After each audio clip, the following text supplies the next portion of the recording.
রমজান মাসে বেশ কিছু গুরুত্বপূর্ণ আমল রয়েছে যেগুলো পালন করার মাধ্যমে আমরা জান্নাতে যেতে পারি।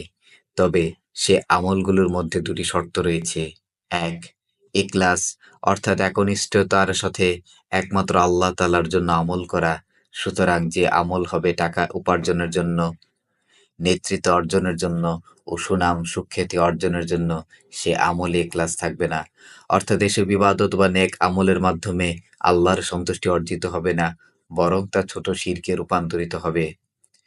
আল কোরআনে এসেছে, আর তাদেরকে কেবল এই নির্দেশ দেওয়া হয়েছিল যে তারা যেন আল্লাহর ইবাদত করে তারই জন্য দিনকে একনিষ্ঠ করে। সূরা আল বায়িনা আয়াত ৫। ২, ইবাদতের ক্ষেত্রে রাসূল সাল্লাল্লাহু আলাইহি সাল্লামের অনুসরণ। সহিহ হাদিসে রাসূল সাল্লাল্লাহু আলাইহি সাল্লামের যে সকল ইবাদতের কথা উল্লেখ আছে সেগুলো পরিপূর্ণ অনুসরণ করতে হবে। এক্ষেত্রে কোনো বাড়ানো বা কমানোর সুযোগ